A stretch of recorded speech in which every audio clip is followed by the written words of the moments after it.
अस्सलाम वालेकुम dear students, कैसे हैं आप सब। My name is Ryan Malik and I am here to teach you physics class 9th। आज हम स्टार्ट कर रहे हैं chapter number 1 physical quantities and measurements. तो आइए चलते हैं बोर्ड की तरफ। Chapter number 1 physical quantities and measurements. सबसे पहले कि फिजिकल क्वांटिटीज क्या होती हैं। ऐसी क्वांटिटीज जिनको आप मेजर कर सकें उन्हें हम कहते हैं फिजिकल क्वांटिटीज। अब हम बात करते हैं मेजरमेंट्स की। मेजरमेंट्स का मतलब है नापना, और नापने का ताल्लुक सिर्फ साइंस के साथ नहीं है, सिर्फ फिजिक्स के साथ नहीं है, बल्कि इसका ताल्लुक हमारी जिंदगी के साथ भी है। जैसा कि आप सब अपनी एज मेजर करते हैं कि आप कितने साल के हैं, 14 ईयर्स एज है, 15 ईयर्स, 16 ईयर्स, ठीक है। तो इसका ताल्लुक हमारी जिंदगी के साथ भी है कि हम अपनी एज भी मेजर कर रहे हैं। अब इस चैप्टर में हम स्टडी करेंगे कि फिजिकल क्वांटिटीज कौन कौन सी होती हैं, और आप उन क्वांटिटीज को मेजर किस तरह से करते हैं, और उनको मेजर करने के लिए कौन कौन से इंस्ट्रूमेंट्स होते हैं, और उन इंस्ट्रूमेंट्स को आप किस तरह इस्तेमाल करते हैं। तो ये हम चैप्टर में स्टडी करेंगे। अब इसका टॉपिक नंबर 1.1 है इंट्रोडक्शन टू फिजिक्स। इंसान इस दुनिया में जितने भी काम हो रहे हैं उन सबको देखकर हैरान है कि ये सब कुछ कैसे हो रहा है। जैसा कि सूरज का निकलना, ठीक है, दिन और रात का अदल बदल होना, चेंज होना, ठीक है, इस सब को देखकर इंसान हैरान है कि ये सब कुछ कैसे हो रहा है, कौन इसको करने वाला है, कौन इसको चला रहा है, ये सब कुछ किस तरह से हो रहा है। अब जैसा कि आपको मैं एक और छोटी सी एग्जांपल दूं कि हम आग जलाते हैं माचिस से या लाइटर से। पुराने वक्तों में माचिस लाइटर नहीं थी, तो हम पत्थरों से हम आग जलाया करते थे, ठीक है। अब यहाँ से ये सोच के जहन में ये भी आती है एक सोच कि यार अगर पत्थर से आप आग जला सकते हैं तो आप शायद 2 लकड़ी के पीसेस को रगड़ें तो शायद उससे भी आग जल जाए, ठीक है। जैसे हम पत्थर को रगड़ने से हम आग जला सकते हैं, वैसे हम 2 लकड़ी के पीसेस को अगर हम रगड़ें आपस में तो शायद उससे भी आग जल जाए, ठीक है। तो अब ये एक सोच ज़हन में आती है। दैट्स मीन कि आप क्या कर रहे हैं, आप ये ऑब्जर्व कर रहे हैं, आप चीज़ों को देखकर आप उसको ऑब्जर्व कर रहे हैं। तो बेसिकली यहाँ पे हम ऑब्जर्वेशन कर रहे हैं। अब जो आपकी ऑब्जर्वेशन है ये आपकी साइंटिफिकली प्रूव नहीं होती, ये ऑथेंटिक नहीं होती। तो इसको हम प्रूव करने के लिए हम क्या करते हैं, हम एक्सपेरिमेंट्स करते हैं। तो एक ऐसा प्रोसेस जिसमें आप ऑब्जर्वेशन करें एंड ऑब्जर्वेशन के बाद उस पर एक्सपेरिमेंट्स करें, then it is called science, ठीक है। तो इस प्रोसेस को हम नाम देते हैं साइंस का। अब साइंस जो है ये एक लैटिन वर्ड है साइंटिया, ये उससे ये वर्ड निकाला गया है साइंस। जो साइंटिया है इसकी डिफरेंट प्रोनाउंसिएशंस हैं, कुछ इसको साइंसिया भी पढ़ते हैं, ठीक है।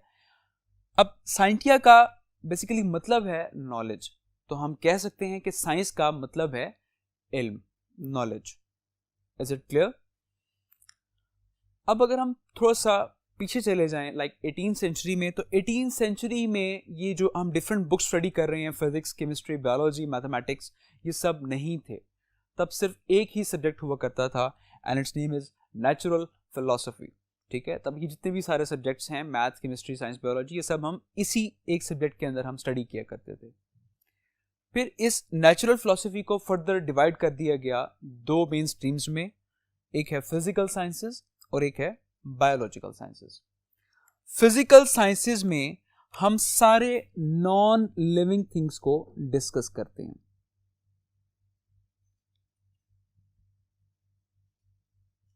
एंड बायोलॉजिकल साइंसेस में हम सारे लिविंग थिंग्स को डिस्कस करते हैं।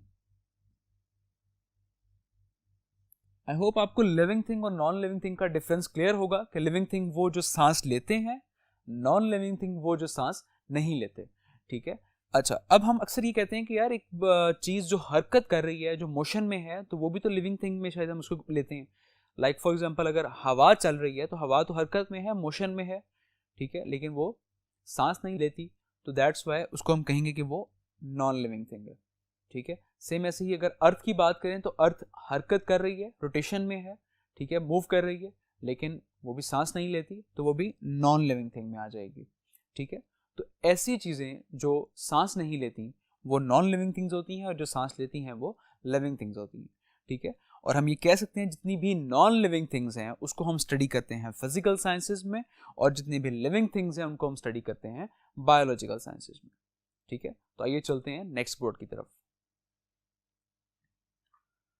जी, तो अब 19th सेंचुरी में वो जो फिजिकल साइंसेज जो एक सब्जेक्ट था जिसमें हम नॉन लिविंग थिंग्स को हम स्टडी कर रहे थे, उसको फर्दर डिवाइड कर दिया गया 5 मेन स्ट्रीम्स के अंदर: physics, chemistry, geology, astronomy and metrology. ठीक है, अब फिजिक्स जो है बेसिकली जो हमारा सब्जेक्ट है जो हम पढ़ने जा रहे हैं, फिजिक्स में हम किन किन चीजों को हम बेसिकली देखते हैं। फिजिक्स एक्चुअली है क्या? मैटर प्लस एनर्जी और इनका आपस में इंटरेक्शन, ये सब कहलाता है फिजिक्स।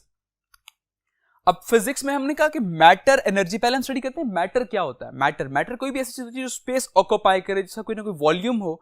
ठीक है, उसे हम कहते हैं मैटर। ठीक है, एनर्जी की बात करते हैं तो एनर्जी बहुत सी तरह की एनर्जी है। ठीक है, इलेक्ट्रिकल एनर्जी है, मैकेनिकल एनर्जी है, हीट एनर्जी है, लाइट एनर्जी है, साउंड एनर्जी है, तो बहुत सी डिफरेंट टाइप्स की एनर्जीज हैं। ठीक है, अब इंटरेक्शन की बात करते हैं कि इंटरेक्शन का क्या मतलब है यहाँ पे। लेट्स सपोज एक गाड़ी मैंने बना ली। अब गाड़ी जो है वो मैटर है, मतलब लोहे की गाड़ी तैयार हो गई, एक मैटर तैयार हो गया आपके पास। अब जब तक मैं उसमें पेट्रोल नहीं डालूंगा वो गाड़ी नहीं चल सकती। अब पेट्रोल में क्या डाल रहा हूं? पेट्रोल बेसिकली मैं उसमें एनर्जी डाल रहा हूं। ठीक है, जब मैं एनर्जी डालूंगा उनका आपस में इंटरेक्शन होगा, इंटरेक्शन होगा तो वो गाड़ी चलेगी। ठीक है, तो matter itself is nothing unless until अगर आप उसको एनर्जी प्रोवाइड करें तो तब वो हरकत में आ सकती है। अच्छा, ऐसा भी पॉसिबल है कि आप मैटर को एनर्जी में कन्वर्ट कर सकते हैं और एनर्जी को आप मैटर में कन्वर्ट कर सकते हैं। ठीक है, लेकिन जब इन दोनों का इंटरेक्शन होगा तब ही कोई ना कोई वर्क जो है वो परफॉर्म होगा। ठीक है, नेक्स्ट आते हैं केमिस्ट्री। केमिस्ट्री में हम केमिकल रिएक्शंस को स्टडी करते हैं। ठीक है, केमिकल रिएक्शंस। सेम ऐसे जियोलॉजी अगर आ जाए, अच्छा जब भी जहां पे वर्ड आ जाए ना जियो का मतलब ही होता है अर्थ। ठीक है, तो जियोलॉजी में हम अर्थ को स्टडी करते हैं। ठीक है, एस्ट्रोनॉमी में हम स्टार्स को और डिफरेंट गैलेक्सीज को हम स्टडी करते हैं। ठीक है, last one is metrology. Metrology में हम वेदर को स्टडी करते हैं। ठीक है, तो ये फर्दर डीप चला जाएंगे काफी इसमें, लेकिन हमारा बेसिक जो स्ट्रीम है दैट इज फिजिक्स। तो हम फिजिक्स के बारे में हम फर्दर पढ़ते हैं। अच्छा, अब फिजिक्स की आगे एप्लीकेशंस पढ़ते हैं। आपने देखा होगा कि फिजिक्स जो है वो हर जगह इस्तेमाल हो रही है, हमारी रोजमर्रा की जिंदगी में हर जगह फिजिक्स इस्तेमाल हो रही है। ठीक है, जैसे कि अगर हम बात करें कार की, तो कार जो है वो बनती है प्रिंसिपल ऑफ मैकेनिक्स पे, मतलब कार जो है वो मैकेनिक्स के प्रिंसिपल पे बेस करके वो बनी हुई है। ठीक है, अब मैकेनिक्स क्या है? मैकेनिक्स फिजिक्स की एक ब्रांच है। ठीक है, अब मतलब कि मैकेनिक्स के प्रिंसिपल पे कार बनी हुई है। सेम ऐसे अगर हम रेफ्रिजरेटर की बात करें तो रेफ्रिजरेटर जो है वो किस पे बना हुआ है? प्रिंसिपल ऑफ थर्मोडायनेमिक्स पे। थर्मोडायनेमिक्स भी क्या है? फिजिक्स की एक ब्रांच है। ठीक है, तो सेम ऐसे ही इन सब पे बेस करके ये चीजें बनी हुई हैं, कार, रेफ्रिजरेटर जो आपकी डेली लाइफ में इस्तेमाल होती है। ठीक है, इसमें हम मजीद अगर आ जाएं तो पुलिस, जो आप अपने हैवी वेट्स को लिफ्ट करने के लिए पुलिस इस्तेमाल करते हैं। ठीक है, वो भी इस पे बेस करती हैं, फिजिक्स पे बेस करती हैं। अच्छा, इसके बाद आ जाए हम इलेक्ट्रिसिटी पे। अगर हम आ जाए इलेक्ट्रिसिटी हमें लाइट एनर्जी भी प्रोवाइड करती है, लाइट भी प्रोवाइड करती है। इलेक्ट्रिसिटी हमें हीट भी प्रोवाइड करती है। इलेक्ट्रिसिटी से आप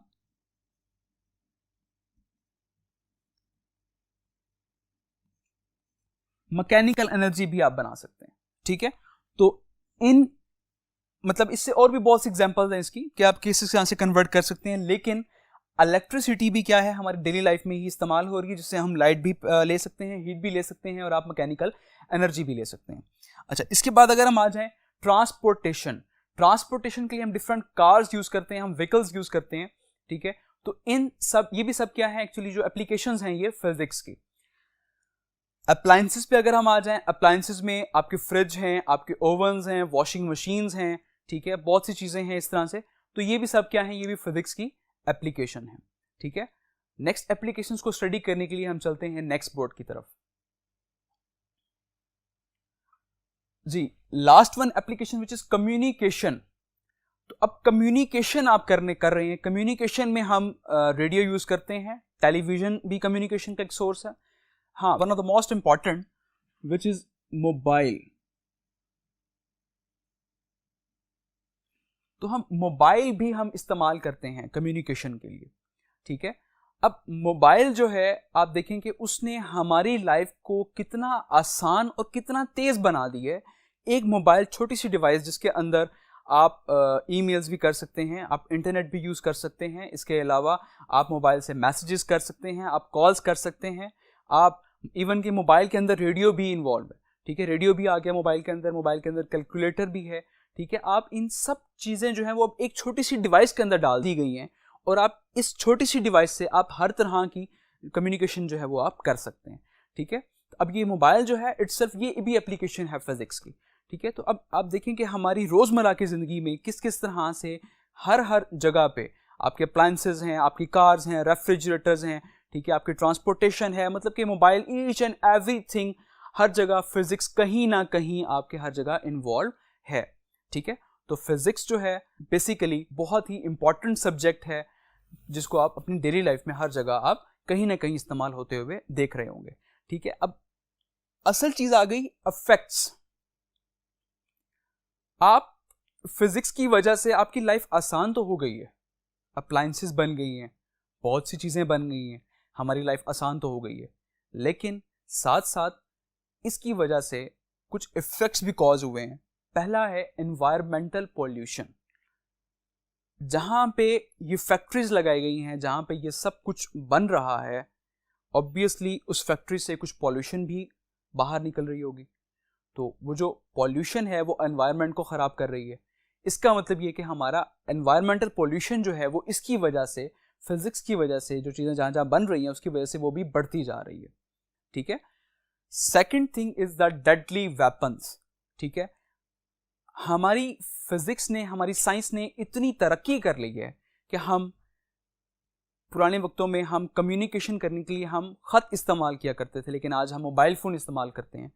तो इसने इतनी तरक्की कर ली है कि हम ख़त से मोबाइल पर आ गए हैं, हमारी लाइफ आसान तो हो गई है, लेकिन साथ साथ हमारे नए डेडली वेपन्स भी बन चुके हैं, मतलब ऐसी गन्स, ऐसी चीज़ें बन चुकी हैं कि जो हमारे लिए बहुत ज़्यादा नुकसानदेह हैं, ठीक है। पहले इतनी अच्छी गन्स नहीं थी, अब गन्स जो हैं वो बहुत अच्छी बन चुकी हैं, ठीक है। तो हमारी साइंस ने इस कदर तरक्की कर ली है, ठीक है। आई होप आज का लेक्चर आपको समझ आ गया होगा। इंशाल्लाह मुलाकात होगी नेक्स्ट लेक्चर में। टेक केयर, अल्लाह हाफिज़।